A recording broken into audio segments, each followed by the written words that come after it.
عام مسلمان، ہم جیسا مسلمان، اس کی قبر پر عام چادر چڑھا سکتے، یہ والی چادر. ہاں کپڑے کی چادر اللہ کے ولی کی بات، عام قبر پر نہیں. کپڑے کی چادر عام قبر پر نہیں، وہ اللہ کے ولی کہ ان کو الگ مرتبہ ملے، وہ ہم جیسے نہیں. تو وجہ شرافت، وجہ بزرگی کے وجہ سے ان پر کپڑے، پھول کے بھی، لیکن کپڑے کی صرف ان پر عام قبر پر کپڑے کی چادر نہیں چڑھا جاتا. تو پھول کی چادر کا سبب سمجھ میں آ گیا کہ تاکہ جب تک تر رہے گی، ہاں وہ تسبیح پڑھتی رہے گی اور اس کا ثواب مردے کو ملتا رہے گا. چلیے حدیث شریف ہو گئی. اب باضابطہ اس کے تعلق سے مسائل آپ انشاءاللہ کل سماعت کیجیے گا. ابھی ایک خاص اعلان بھی ہے کہ باہر میں ریلنگ کے لیے الحمدللہ وہ گرل آ گئی ہے، ریلنگ جو لگنے ہے تو نیچے یہاں پہ رکھا ہوا ہے. تو آپ حضرات جو ہے 2 آدمی 3 آدمی پکڑ کر کے 2 ٹھو اس چھت پہ، 2 ٹھو اس کے اوپر چھت پہ، اس طرح سے تاکہ کام کرنے والے کو کیا ہو جائے، آسانی ہو جائے. تو آپ حضرات میں سے وہ لے کر کے اوپر رکھ دیجیے.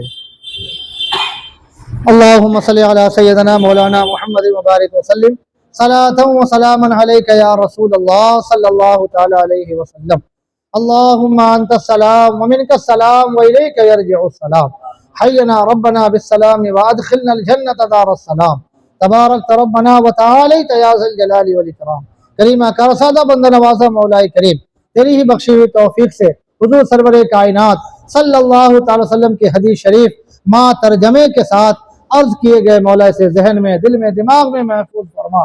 اس تعلق سے جو مسائل آئے ان مسائل کو بھی ذہن میں محفوظ فرما، اس پر عمل کی توفیق رفیق عطا فرما، دنیا اور آخرت کی بھلائیاں نصیب فرما، ایمان پر خاتمہ نصیب فرما. صلی اللہ تعالی علی خیر خلقہ محمد وعلی آلہ واصحابہ وازواجہ وذریاتہ اجمعین برحمتک یا ارحم الراحمین. لا الہ الا اللہ.